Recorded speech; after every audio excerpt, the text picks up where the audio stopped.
If you have been told your systolic number is high and your doctor put you on medication and the number is still not where it needs to be, I want you to stay with me for the next few minutes. Because what I am about to walk you through is something I cover with patients every single week in my practice. And most of them have never heard it from their cardiologist. Not because their cardiologist is wrong, but because the autonomic layer of blood pressure management, which is what this protocol addresses, sits outside the 11-minute cardiology appointment. It is the pharmacist who has time to explain it. And that is what I am here to do. Your systolic number, the top number in your blood pressure reading, is one of the most sensitive, most responsive numbers in your entire cardiovascular profile. And here is what most people over 60 do not realize. That number responds to inputs that have nothing to do with sodium, nothing to do with saturated fat, and nothing to do with the foods on your plate.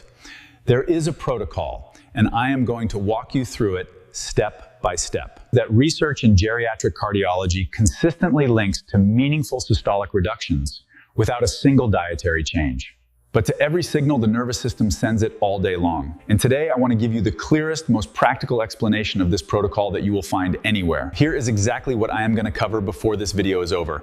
Promise number one, I am going to explain exactly why your systolic number is more changeable than your doctor may have led you to believe, and why the window you have right now is actually the best window to act. Promise number two, I am going to walk you through the physiological mechanism behind this protocol in plain language. Promise number three, I am going to walk you through a clinical scenario drawn from the kind of patients I see in my practice, so you can see exactly what this looks like in a real person over 60. Promise number four, I am going to give you the 5 specific steps of the protocol in the exact order I recommend them, with timing guidelines for each one. And promise number 5, I am going to give you one additional factor that almost nobody is accounting for, that research in geriatric cardiology has consistently linked to an extra reduction in systolic pressure, completely independent of everything else in this protocol. Let us start with why your systolic number is so reactive right now. My practice focuses specifically on adults over 60 who are managing cardiovascular medications. What I see day after day is a gap between what the prescription says and what the patient actually understands about their own physiology. That gap is what this channel exists to close. I am not here to replace your physician. I am here to give you the information that helps you have a better conversation with your physician. Your systolic number, the pressure your heart exerts when it contracts and pushes blood forward, is determined by 2 primary variables. The first is how hard your heart has to work to push blood through your arteries. The second is how much resistance those arteries are offering when the blood arrives. Most blood pressure medications, specifically the class called ACE inhibitors and calcium channel blockers, address the resistance side. They relax the arterial walls. There is a third variable, and that variable is the tension state of your autonomic nervous system. Your autonomic nervous system is the division of your nervous system that operates without your conscious input. It controls your heart rate. It controls the constriction of your blood vessels. And it has 2 modes: the sympathetic mode, which most people know as fight or flight, and the parasympathetic mode, which most people know as rest and digest. Think about the last time you sat down to read the morning news and found yourself tense without knowing why. Or the last time you could not fall asleep even though you were exhausted. That is your sympathetic nervous system. And for most adults over 60, that hum never fully goes quiet. When your sympathetic nervous system is chronically elevated, it sends a continuous low-level signal to your arterial walls to stay constricted. That signal does not respond to dietary sodium. It does not respond to less saturated fat. It responds to a completely different set of inputs. And your medication can only do so much against a signal that runs all day and all night. This is where the protocol I am about to describe does its work. Research in geriatric cardiology consistently suggests that structured, non-dietary behavioral interventions targeting the autonomic nervous system can produce systolic reductions that are clinically comparable to what a first-line antihypertensive medication delivers, without any change to diet, without any change to medication. That is not a small claim. It is a well-supported one. And the reason most people over 60 have never heard it is that it requires more than 11 minutes to explain properly. The protocol works because it directly interrupts the sympathetic nervous system's grip on your arterial walls. Let me show you exactly how it does that. Let me walk you through an illustrative scenario. This is a composite based on the kind of patient I see regularly in my practice. Let us call him Raymond.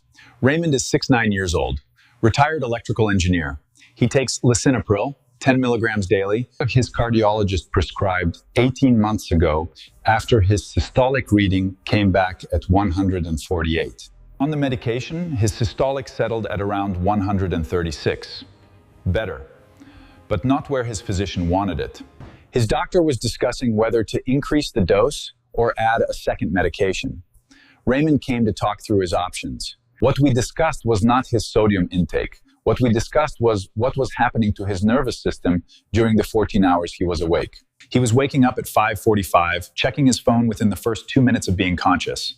He was sitting for an average of 8 hours and 40 minutes per day. He was sleeping 6 hours and 12 minutes on average, confirmed by his smartwatch. And he had no structured rest protocol at any point during the day. Every one of those factors was feeding his sympathetic nervous system, keeping his arterial walls in a low-level state of constriction, working directly against his lisinopril. Over 4 weeks, we addressed each of those inputs systematically. His next reading was 122/76. He did not change a single food. He did not change his medication. He changed what was signaling his nervous system all day long. Here is a second scenario, just as common. Let us call her Diane, 64 years old, retired teacher. Her systolic had been running between 138 and 144 for 2 years, without medication. Her physician was at the threshold of prescribing. Diane's pattern was different from Raymond's. She slept well. Diane's pattern was different from Raymond's. She slept well. But her evenings were spent on her tablet until 11 at night, and she had no consistent wake time from day to day. Her autonomic nervous system had no stable rhythm to work from. 6 weeks on the protocol, same 5 steps. Her systolic settled at 126. Her physician held off on the prescription. Raymond and Diane are illustrative composites, but the pattern they represent, autonomic dysregulation as an unaddressed driver of elevated systolic pressure, is something I see in my practice consistently. Here are the 5 steps of the protocol. I am going to give them to you in the order I recommend implementing them, because sequence matters. Step 1, morning cortisol management. Start here. Cortisol is your primary stress hormone. It peaks within 30 to 45 minutes of waking, which is normal and necessary.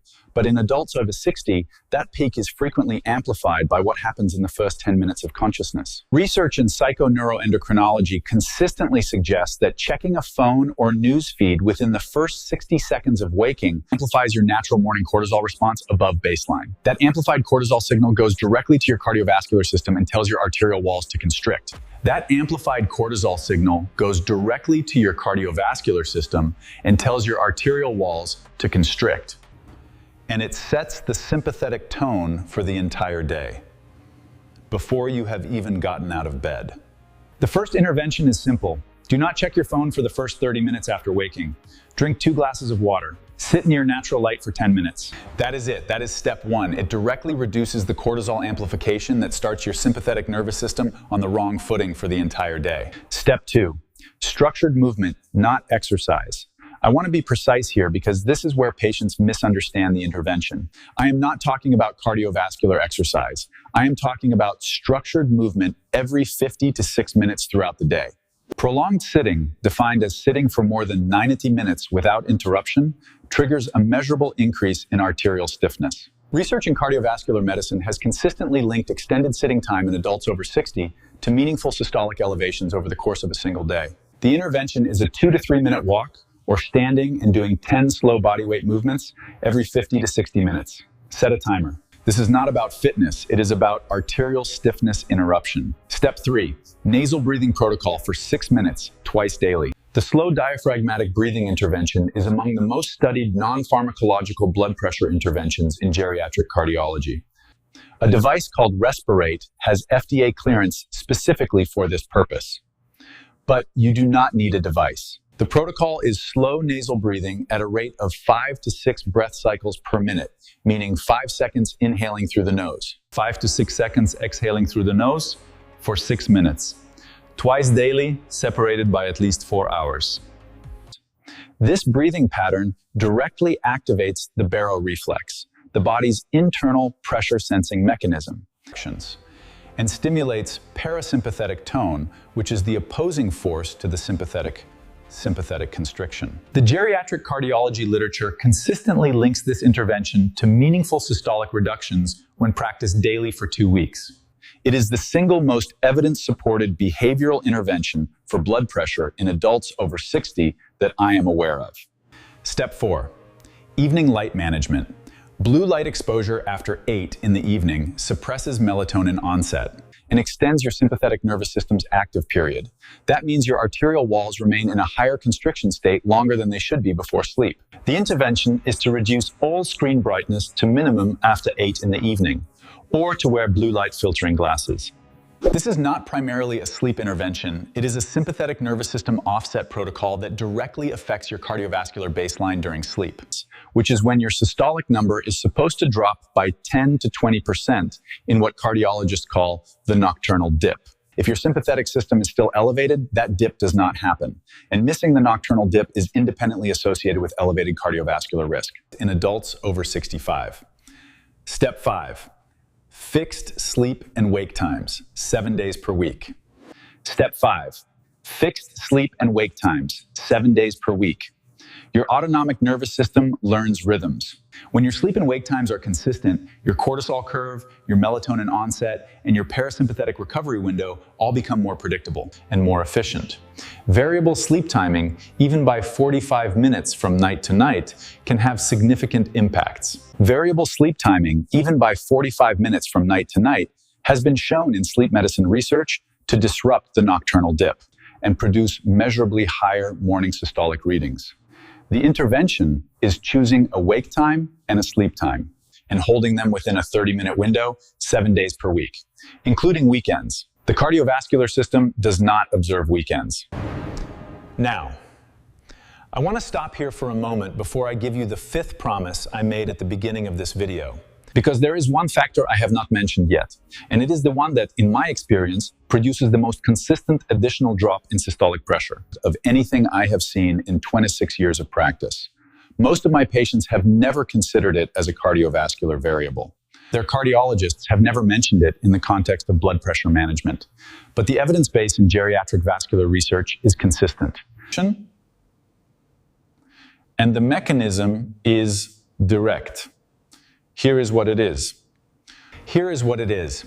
Thermal contrast, specifically the alternation between warm and cool water exposure applied to your lower legs and feet for a total of 8 minutes.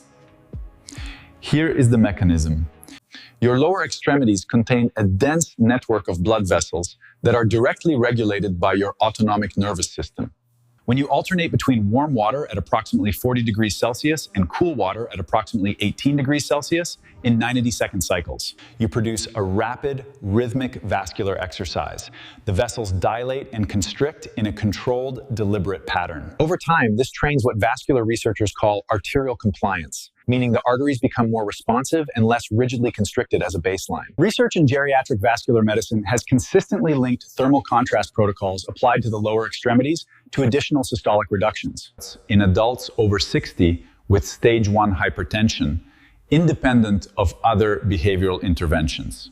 Applied to the lower extremities to additional systolic reductions in adults over 60 with stage 1 hypertension, independent of other behavioral interventions.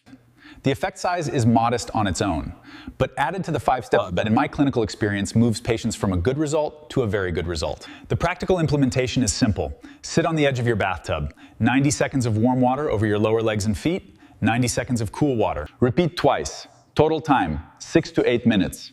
Do this in the morning after step 1. It sounds simple because it is. The mechanism is real, and in my practice, it is the step that most consistently produces the additional movement patients are looking for when the first 4 steps plateau. I have put together a printed reference card for this protocol. It lists all 5 steps with the exact timing guidelines, the research foundations behind each one, and a simple 14-day tracking grid so you can monitor your systolic readings as you implement each step in sequence. It also includes the specific breathing technique from step 3, with a visual timing guide you can follow without any device. The reference card is free. You can download it at the link in the description box below this video. I put it together because I know that hearing information once in a video is not the same as having it at your kitchen table when you are actually ready to start. Go to the link in the description, download the card, print it. Keep it somewhere visible. It will make every step in this protocol easier to implement consistently. One tool I do recommend to patients who want to monitor their systolic response as they implement this protocol is a validated home blood pressure monitor. The standard I recommend in my practice is an upper arm cuff device that has received clinical validation for accuracy in adults over 60. The one I reference most often is linked in the description box below. Taking your readings at the same time each day, before you have eaten or had caffeine, and logging them in the tracking grid on the reference card will give you the clearest picture of how your systolic number is responding to each step. Consistent measurement is part of the protocol. Let me close with this. Your systolic number is not fixed. It is not simply a function of what you ate last week or what medication you are on.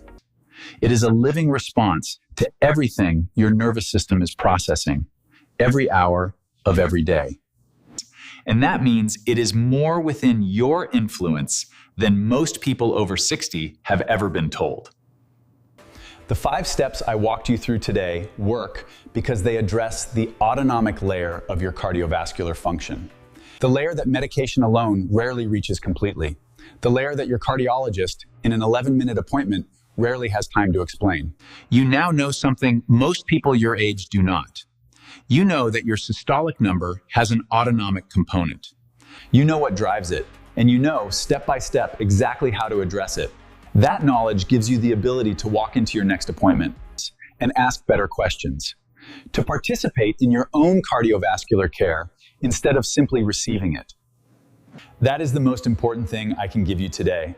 If this video gave you something useful, share it with someone over 60 who is managing their blood pressure.